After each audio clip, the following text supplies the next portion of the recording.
കാസർഗോഡ് ദേശീയപാതയിൽ വീണ്ടും വിള്ളൽ. പിലിക്കോട് കാർഷിക ഗവേഷണ കേന്ദ്രത്തിന് സമീപം നിർമ്മാണത്തിലുള്ള ദേശീയപാതയിലാണ് 1/2 കിലോമീറ്ററിലധികം വിള്ളൽ വന്നത്.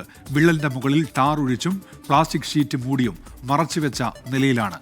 അരുൺ പൂപ്പറമ്പ വിശദാംശങ്ങളുമായി ഇപ്പോൾ ചേരുന്നുണ്ട്. അരുൺ, എത്രത്തോളം ഗുരുതരമായ സാഹചര്യമാണ് അരുൺ?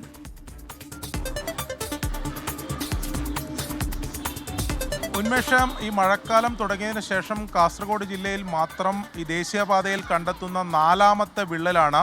നേരത്തെ ചട്ടഞ്ചാലിലും അതോടൊപ്പം തന്നെ മാവുങ്കാൽ ജില്ലാ ആശുപത്രിയുടെ സമീപത്തും ദേശീയപാത നിർമ്മാണം നടക്കുന്ന സ്ഥലത്ത് വിള്ളൽ കണ്ടെത്തിയിരുന്നു. അതിൻ്റെ പരിശോധനയൊക്കെ ദേശീയപാത അതോറിറ്റിയുടെ പരിശോധനയൊക്കെ നടക്കുന്നതിനിടെയാണ് അല്പം കൂടി നീളത്തിലുള്ള വിള്ളൽ ഈ പിലിക്കോട് കാർഷിക ഗവേഷണ കേന്ദ്രത്തിൻ്റെ തൊട്ടു സമീപം നിർമ്മാണം നടക്കുന്ന ആ ദേശീയപാതയാണ്.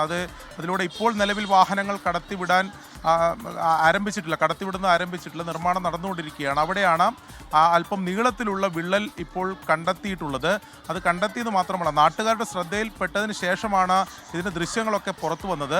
ആദ്യഘട്ടത്തിൽ ഇത് പ്ലാസ്റ്റിക് ഉപയോഗിച്ച് മറച്ചു വെക്കാനും അതോടൊപ്പം തന്നെ ഈ ടാർ ഉപയോഗിച്ച് ഇതിൻ്റെ വിള്ളൽ മറക്കാനൊക്കെ ഉള്ള ശ്രമം നടത്തിയിരുന്നു. പക്ഷെ അതൊന്നും ഫലം കണ്ടില്ല. അതിനുശേഷം ഇത് നാട്ടുകാരുടെ ശ്രദ്ധയിൽപ്പെട്ടു, പരാതി ഉയർന്നു.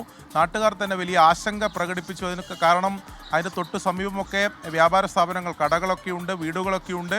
അങ്ങനെ എന്തെങ്കിലും റോഡിന് കൂടുതൽ അപകടാവസ്ഥ ഉണ്ടാകുമോ?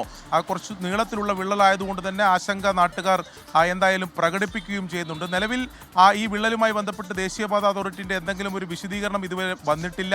ഏതെങ്കിലും തരത്തിൽ അവരുടെ പരിശോധന അവിടെ ഈ സ്ഥലത്ത് ഈ പിലിക്കോട് ഉണ്ടായിട്ടില്ല. നേരത്തെ പരാതി ഉയർന്ന സ്ഥലത്തൊക്കെ പരിശോധന നടത്തുകയും അതുമായി ബന്ധപ്പെട്ട നടപടികളൊക്കെ സ്വീകരിച്ചു വരുന്നു എന്നതാണ് ദേശീയപാത അതോറിറ്റി പറയുന്നത്. എന്തായാലും ഗൗരവമുള്ള ഒരു സംഭവമാണ്. മഴ തുടങ്ങിയതേ ഉള്ളൂ. ആ ഘട്ടത്തിൽ തന്നെ കാസർഗോഡ് ജില്ലയിൽ പലയിടങ്ങളിലായി ഇത്തരത്തിൽ ദേശീയപാതയിൽ വിള്ളൽ കണ്ടെത്തുന്നു. ഇത് അല്പം കൂടി നീളമുള്ള അല്ലെങ്കിൽ വ്യാസമുള്ള വിള്ളലാണ് എന്നാണ് നാട്ടുകാരുൾപ്പെടെ പറയുകയും ചെയ്യുന്നത്. ശരി, അരുൺ പൂപ്പറമ്പയാണ് ഇപ്പോൾ വാർത്തയുടെ വിശദാംശങ്ങൾ നൽകിയത്.